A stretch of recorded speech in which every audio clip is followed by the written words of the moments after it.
तो क्या fatty liver सिर्फ अल्कोहल कंजम्पशन करने वालों को होता है या किसी को भी हो सकता है? It's called a silent disease.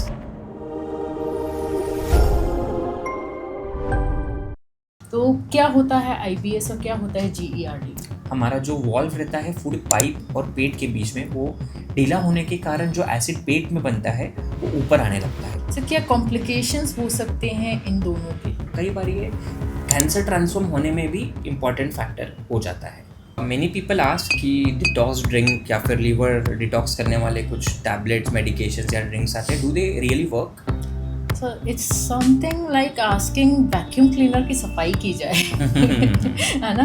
तो क्या चेंजेस लाने चाहिए हमारे लाइफस्टाइल में, वेट में और डेली एक्सरसाइज में कि हमें आईबीएस और जीआरडी में हेल्प हो? सबसे पहले चीज़ जीईआरडी और आईबीएस अगर हम उनका अंडरलाइन कॉज देखें तो एक बहुत मेजर फैक्टर होता है स्ट्रेस। राइट।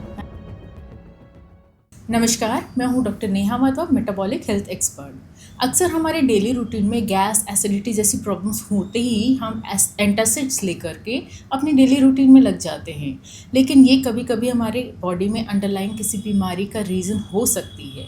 कब डॉक्टर से मिलना है ये आज हम जानेंगे। चलिए मिलते हैं डॉक्टर आयुष सोमानी से, जो कि एक गैस्ट्रोएंटरोलॉजिस्ट है। Hello sir. Hello, good morning, नमस्ते। मैं हूं doctor Ayush Somani, gastroenterologist, hepatologist and interventional endoscopist, Sanjeevani super speciality hospital, Raipur. Sir, मैं सबसे पहले जानना चाहूँगी कि आजकल लोगों के बीच में आईबीएस और जीईआरडी के बहुत सारे केसेस देखने को मिले हैं, तो क्या होता है आईबीएस और क्या होता है GERD? So IBS is irritable bowel syndrome. So IBS में पेशेंट हमें कंप्लेंट्स करते हैं कि उन्हें पेट फूला लगता है, एब्डोमिनल ब्लोटिंग, एक्सेसिव बर्पिंग होता है, डकारें आती है काफ़ी सारी, फ्लैटुलेंस होता है। This are the common symptoms. And इसके साथ में दो प्रकार का IBS होता है, इरिटेबल बाउल सिंड्रोम होता है। एक होता है कॉन्स्टिपेशन का टाइप, जिसमें पेशेंट कंप्लेन करता है कि उन्हें मोशन जाने में दिक्कत होती है, इनकम्प्लीट होता है। दूसरा होता है डायरिया टाइप, जिसमें पेशेंट बताते हैं हमें कि उन्हें मोशन 2-3 बार जाना होता है। सो सिंपल टर्म्स में यह है इरिटेबल बाउल सिंड्रोम। और गैस्ट्रो इसोफेजियल रिफ्लक्स डिसीज़, जो आपने शॉर्ट फॉर्म इसका बताया GERD, तो इसमें बेसिकली होता है, नॉर्मली हमारे पेट में एसिड बनता है, ठीक है। वो एसिड हमारे पेट में पचन के लिए बनता है और वो पेट में ही रहना चाहिए, लेकिन कुछ कारण से हमारा जो वॉल्व रहता है फूड पाइप और पेट के बीच में, वो ढीला होने के कारण जो एसिड पेट में बनता है वो ऊपर आने लगता है। इसे हम बोलते हैं गैस्ट्रोइसोफेजियल रिफ्लक्स डिसीज़। इसके कॉमन सिम्टम्स होते हैं जलन होना, हार्ड बर्न, या फिर हमें खुद रिफ्लक्स महसूस होने लगता है। ये हमारे कॉमन सिम्टम्स है GERD जो हम के। नॉर्मली बोलते हैं खट्टी खट्टी डकारें आना। राइट। Yes, right. तो कब हमें सेल्फ मेडिकेशन पे रहना चाहिए और कब हमें डॉक्टर के पास जाना चाहिए? सो देखिए, मतलब एंटासिड्स जो एसिडिटी के मेडिकेशंस होते हैं, this are the most common drugs जो ओवर द काउंटर यूज़ होते हैं, मतलब without any doctors prescription. So हम टेम्परेरी रिलीफ के लिए डेफिनेटली ले सकते हैं, लेकिन अगर हमें इसे रिपीटेडली लेना पड़ रहा है, ज़्यादा बार लेना पड़ रहा है, या फिर हम मेडिकेशंस के ऊपर डिपेंडेंट हो रहे हैं, तो हमें सेल्फ मेडिकेट नहीं करना है ज़्यादा, हमें डॉक्टर्स को कंसल्ट करना चाहिए। कुछ ऐसा है कि हम सेल्फ डायग्नोस कर सकते हैं? सो सबसे पहले तो हमें वही है कि सेल्फ मेडिकेशन अगर कुछ ज़्यादा बार लग रहा है तो हमें रुकना है, क्योंकि ये हमें कारण ढूंढना है कि एसिडिटी किस वजह से हो रही है, अंडरलाइन कारण ढूंढना है, उसका रीज़न ढूंढना है हमें।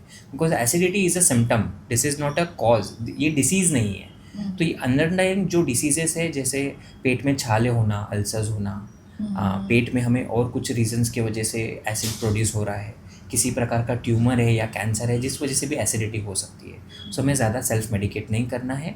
Doctor Neha, from a metabolic perspective, how do insulin resistance, obesity जिसे हम मोटापा बोलते हैं, अनहेल्दी लाइफस्टाइल, ये हमारे IBS के लिए और GERD के लिए कैसे अफेक्ट करता है, कितना इंपॉर्टेंट है मतलब ये? इंसुलिन रेजिस्टेंस हो या फिर मेटाबॉलिक डिसऑर्डर रहे, नॉर्मली इसमें गैस्ट्रिक एम्पटिंग डिले हो जाती है।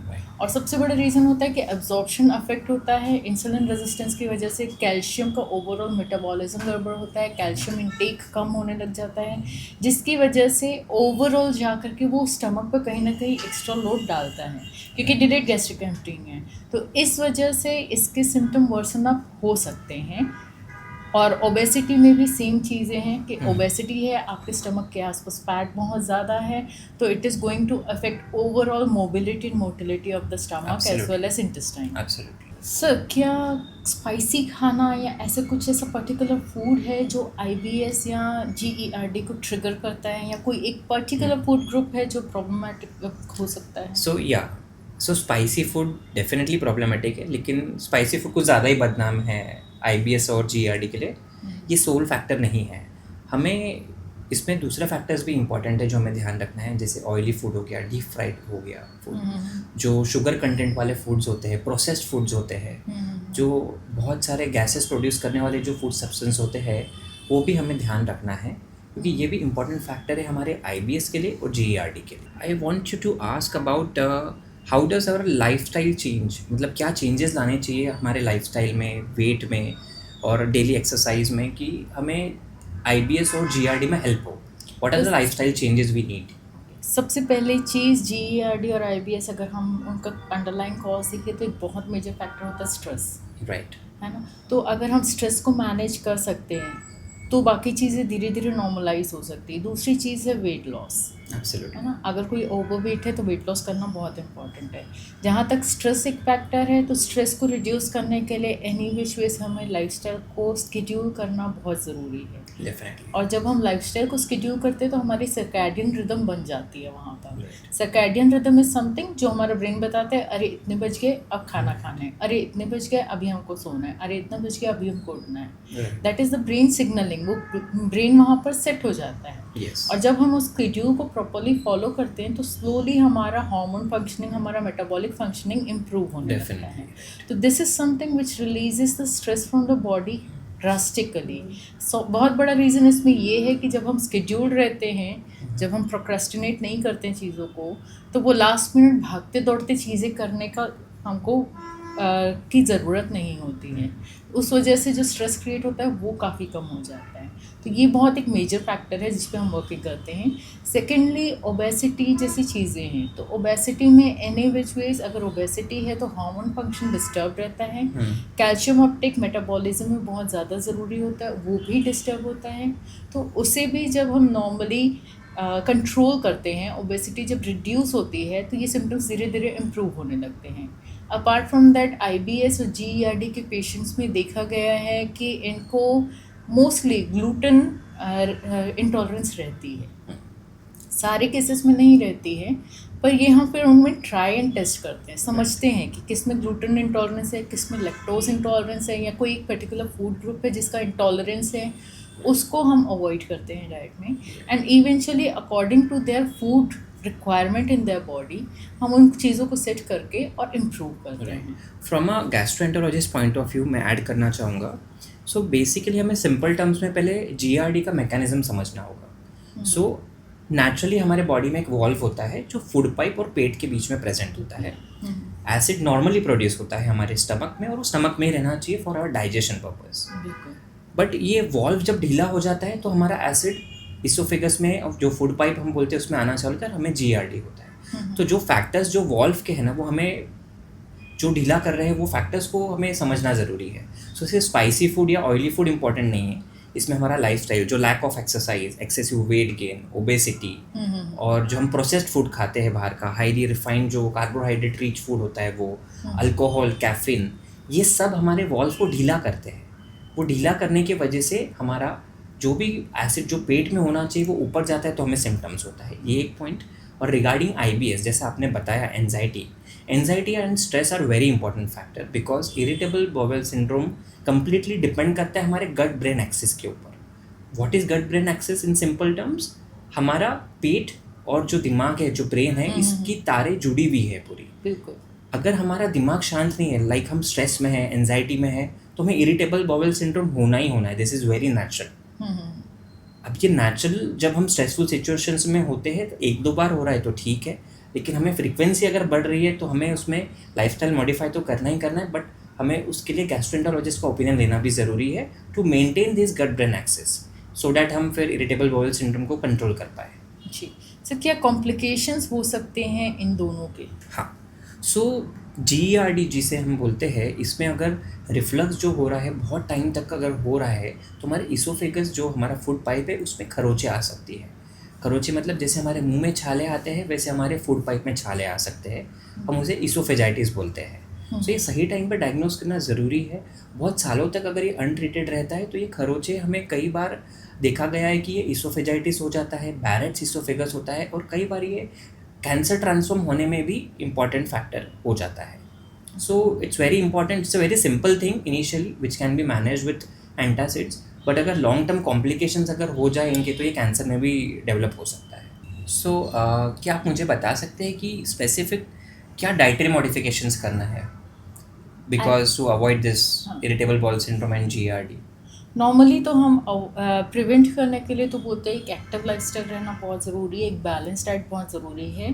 पर जब IBS या GERD हो जाता है, स्पेशली जब उनको गैस्ट्रिक पेरेसिस होता है जिसमें कि gastric movement, intestinal movement reduce हो जाते हैं, तो ऐसे केसेस में हम लो फॉडमैप डाइट देते हैं। फॉडमैप मतलब जहाँ पर लो फर्मेंटेड ऑलिगोसैकेराइड्स, पॉलीसैकेराइड्स, डाइसैकेराइड्स भी कम रहे, पॉलीऑल्स कम रहे, इन सब चीज़ों का हम बहुत बेसिकली ध्यान रखते हैं कि ऐसी डाइट जिसमें ये सारी चीज़ें ज़्यादा ना हो।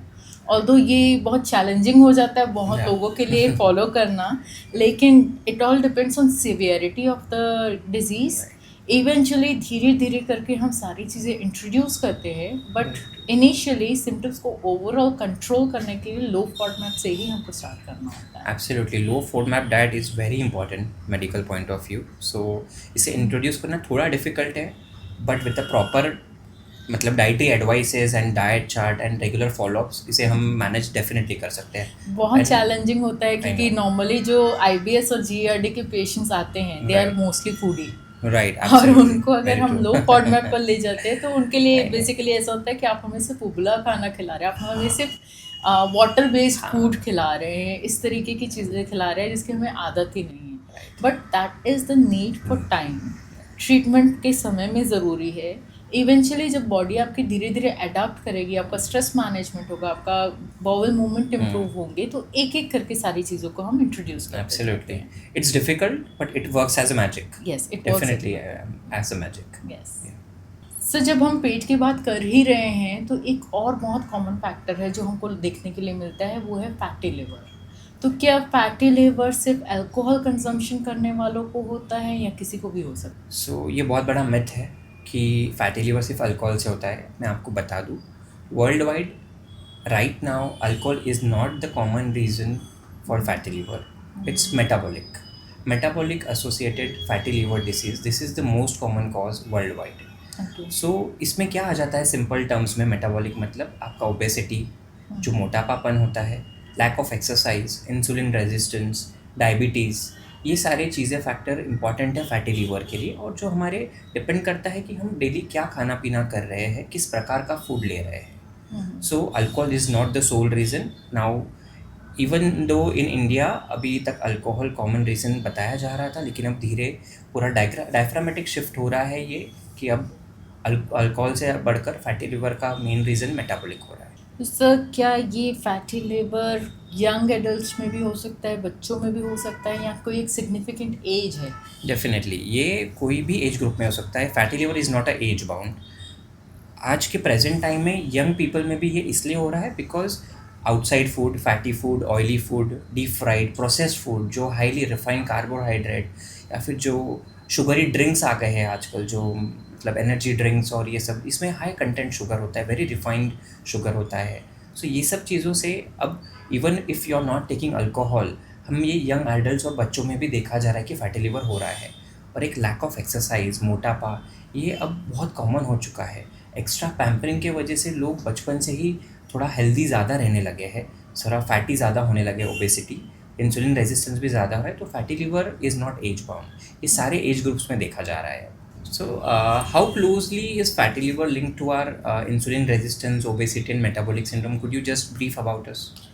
सबसे पहला सिम्टम जो होता है नॉर्मली किसी भी ओबीज पर्सन में, वो मोस्टली स्टार्ट होता है उनके गैस्ट्रिक सिम्टम से। या तो एसिडिटी रहेगी या तो कॉन्स्टिपेशन रहेगा, इस तरीके की चीज़ें सबसे ज़्यादा देखी जाती हैं।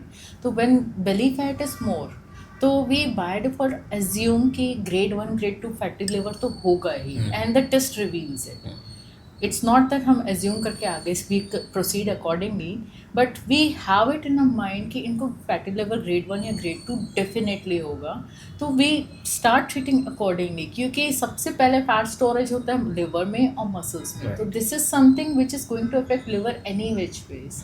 Even at times fatty liver देखा गया है जब उन लोगों में जो एग्रेसिवली डाइटिंग करते हैं, जो बहुत एग्रेसिवली वेट लॉस करते हैं, skipping their meals, losing drastically their weight, वहाँ पर भी इस तरीके के चेंजेस देखने को मिलते हैं। तो one of the reason is आपने इंसुलिन की फंक्शनिंग को एब्सोल्युटली उथल पुथल कर दिया है। Either you are excess in weight और you are going drastically into the weight loss, दोनों ही केसेस में। तो जब इंसुलिन की फंक्शनिंग डिस्टर्ब होती है तो ग्लाइकोजन मेटाबॉलिज्म एब्सोल्युटली डिरेंज होता है, तो वहाँ पर कहीं ना कहीं फैटी लिवर के चेंजेस आते ही आते हैं। Constipation is one of the first signs जो हम कंसिडर करते हैं, और we start with high fibres. हर मील में फाइबर्स डेफिनेटली देना रहता है हमको, प्लस प्रोटीन मॉडरेशन में रहता है depending upon the condition of the liver. We can not exceedingly give the protein, we can not keep it very low. तो according to their affection of the liver हम वहाँ पर decide करते हैं कि प्रोटीन किस ग्रेड में होना चाहिए उनका। अगेन एक बहुत कॉमन मिथ है कि बॉडी वेट के हिसाब से आपको केजी के फॉर्म में पर केजी पर ग्राम लेना है। Now the very basic thing is आपकी बॉडी को फैट को एनर्जी नहीं चाहिए, आपकी बॉडी की मसल्स को एनर्जी चाहिए, आपकी बॉडी के ऑर्गन्स को एनर्जी चाहिए। तो ओवरऑल जो आपका लीन मास है उसके अकॉर्डिंग भी डिसाइड कि कितना आपकी बॉडी में प्रोटीन जाना चाहिए। 2 ग्राम्स पर केजी ऑफ लीन मसल हम बोलते हैं, तो it is somewhere around same, but it still matters, क्योंकि जिसमें परसेंटेज ऑफ बॉडी फैट ज़्यादा है वहाँ पर हमको प्रोटीन अकॉर्डिंगली देना है। So these are the factors which we keep in mind very importantly. Apart from that कुछ अमाइनो एसिड्स ऐसे हैं, in some cases they help liver के रिवाइवल के लिए, जैसे आर्जिनिन है, वो सेल परफ्यूजन में हेल्प करता है, मतलब जो ऑक्सीजन परफ्यूजन है सेल्स में उसको आर्जिनिन बहुत हेल्प करता है। तो एट टाइम्स आर्जिनिन फेवर्स, कुछ केसेस में इट डज नॉट फेवर, जैसे सिरोसिस के केसेस, कुछ केसेस में वी डोंट प्रोवाइड आर्जिनिन, वहाँ पर नहीं देते हैं। तो we see what is the level of derangement in the body, accordingly हम उनको वैसे ही डाइट को फॉलो करने के लिए सजेस्ट करते हैं। क्या सिम्टम्स हो सकते हैं फैटी लिवर के, मतलब कब हमें लग सकता है कि बॉडी में फैटी लिवर के चेंजेस आ रहे होंगे और हमें डायग्नोज कराने की, चेक कराने की ज़रूरत है? सिंपल मतलब fatty liver actually it's called a silent disease. इसके इनिशियल फेजेस में कोई सिम्टम्स नहीं होते हैं, और लेटर ऑन जब सिम्टम्स डेवलप होना चालू होते हैं तो थोड़ा सा ये एडवांस स्टेज में जा रहा होता है, ऐसा हमें समझना, कंसिडर करना पड़ेगा। सो सिम्टम्स नहीं है, बट इनिशियल स्टेज में इसे पता करना बहुत इंपॉर्टेंट है, बिकॉज इनिशियल स्टेजेस में ये रिवर्सिबल है।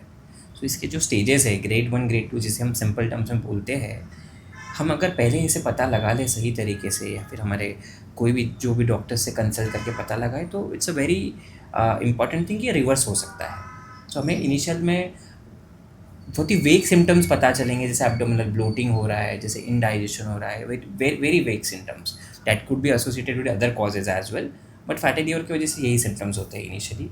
सो it's called a silent disease. Sir क्या ग्रेड्स रहते हैं इनके, और कब इसके सिरोसिस में कन्वर्ट होने के चांसेस होते हैं? सो साइलेंट डिसीज़ ज़रूर है, लेकिन अच्छी बात यह है फैटी लिवर के लिए कि ये कम्प्लीटली रिवर्सिबल है अगर हम सही टाइम पर डायग्नोज कर लें। So grade 1 grade 2 fatty liver are completely reversible, मतलब आप अपने लीवर को सही से सही एनवायरनमेंट अगर प्रोवाइड करें तो it can reverse back to the normal, ये उसमें एबिलिटी है, ये हमारे लीवर की खासियत है। लेकिन इसके लिए डायग्नोसिस करना टाइम पे बहुत ज़रूरी है। सो यूएसजी जो अल्ट्रासाउंड कॉमनली पेशेंट्स हमारे पास लेकर आते हैं, उसमें ग्रेड 1 ग्रेड 2 फैटी लीवर दिया ऐसा बताते हैं।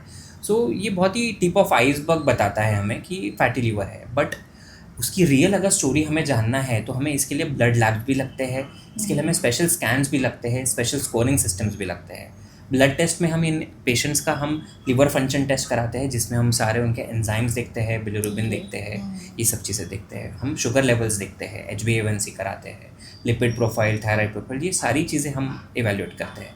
उसके बेसिस पे हम कुछ स्कोर्स होते हैं, फाइब्रोसिस स्कोर्स, जो ग्रेड 3 और ग्रेड 4 फैटी लिवर जब होने लगता है तो स्कोरिंग्स इंपॉर्टेंट हो जाते हैं। हमें इसे हम सिर्फ बोलते हैं कि FIB-4 स्कोर, ये सब ब्लड लैब्स के ऊपर से हम निकालते हैं, उस पे से हम ये समझेगा कि कितना एडवांस हो रहा है, कहीं ये फाइब्रोसिस के स्टेज में जा रहा है या कहीं ये सिरोसिस के स्टेज में जा रहा है।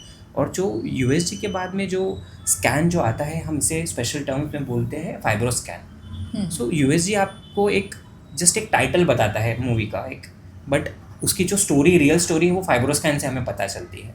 ये हमें बताता है कि कितनी स्टिफनेस है, कितना आपका लीवर कड़क होते जा रहा है, तो ये फाइब्रो स्कैन के द्वारा हमें पता चलता है।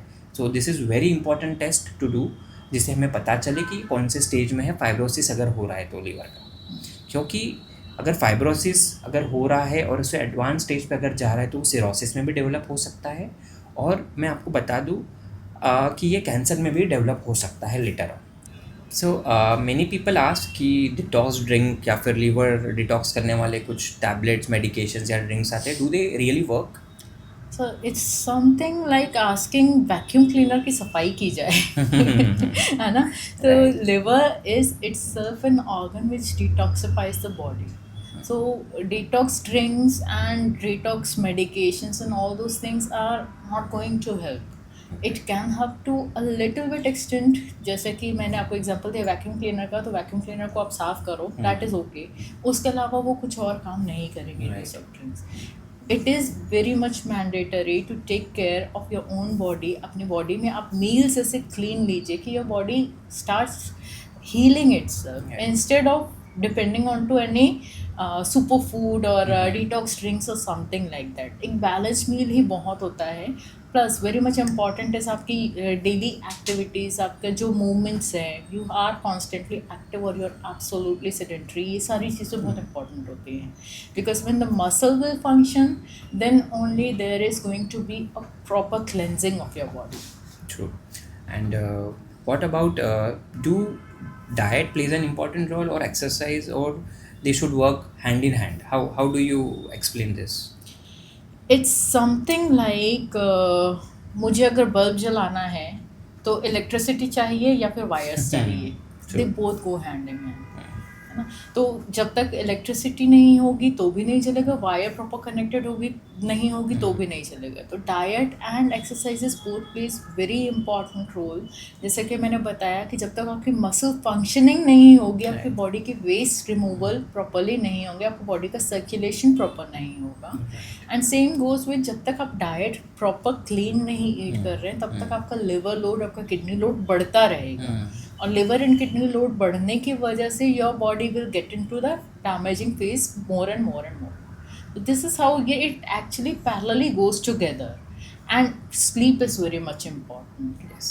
जब तक आपका स्लीप प्रॉपर नहीं है, आपका मेलाटोनिन, आपका सेरोटोनिन, आपके एंड्रोजन्स वगैरह, ये सारी चीज़ें प्रॉपरली काम नहीं करेंगी। एंडोर्फिन्स वगैरह हैं आपके, फीमेल्स हैं तो फीमेल हार्मोन्स हैं, ये सारी चीज़ों को नॉर्मल फंक्शनिंग करने के लिए sleep regulation is very much important. तो एक स्लीप साइकिल फिक्स रहनी चाहिए, 6 to 7 hours, 8 hours मैक्सिमम आपको सोना ही है, और इनफ स्ट्रेच सोना है। इट्स नॉट लाइक 4 घंटे रात को सो लिए, 2 घंटे 3 घंटे दिन में सो लिए, तो it is like I am fulfilling the sleep. Your sleep cycle has to be intact in one go, your body needs rest, क्योंकि सोते समय सबसे ज़्यादा बॉडी डिटॉक्स होती है। True.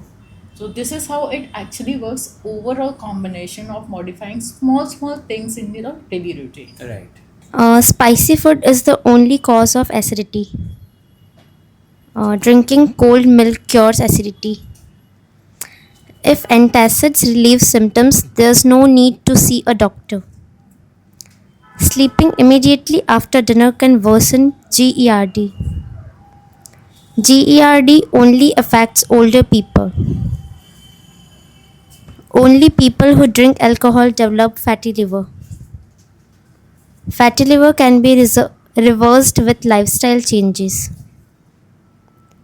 People with normal weight cannot have fatty liver. Jaggery, honey, and brown sugar are completely safe for fatty liver. Losing just 5 to 10% of body weight can significantly improve fatty liver. Diabetes and insulin resistance increase the risk of fatty liver. Liver detox drinks can cure fatty liver. Regular exercise help even if weight loss is slow. So one thing that you would like to say, one giveaway you would like to give to the audience. So for all the routine problems or daily day-to-day routine problems we have discussed today, major important change we need to have in our life is healthy lifestyle, which includes घर का बना हुआ अच्छा fresh खाना जो oily ना हो, fried ना हो, daily routine exercise, good amount of sleep, no stress और एनजाइटी। ये सारे फैक्टर्स अगर हम मॉडिफाई करें, जो भी हमने आज डिस्कस किया है, GERD, irritable bowel syndrome, fatty liver, it all helps. It helps. It's the first preventive measure and the first line of management in all the diseases. और सर यही चीज़ मैं अपने यूजुअली नॉर्मली हर वीडियो में भी बोलती हूँ कि जो हमारी दादी नानी या हमारे पेरेंट्स हमको जो बचपन में खिलाते थे, because our body has a memory, तो वो जो एंसेस्ट्रल फूड थे जो हमारी फैमिली में जनरेशन से चलते आ रहे हैं, this no better food than that. True. Absolutely. So आज का मेरा गिव अवे ये है कि कभी भी सेल्फ डायग्नोसिस करके सेल्फ मेडिकेशन ना करें। एज एंड व्हेन आपकी बॉडी सिग्नल करे, एक बार ज़रूर अपने डॉक्टर से मिल लीजिए। Thank you so much for being with us today. Yeah. Thank you.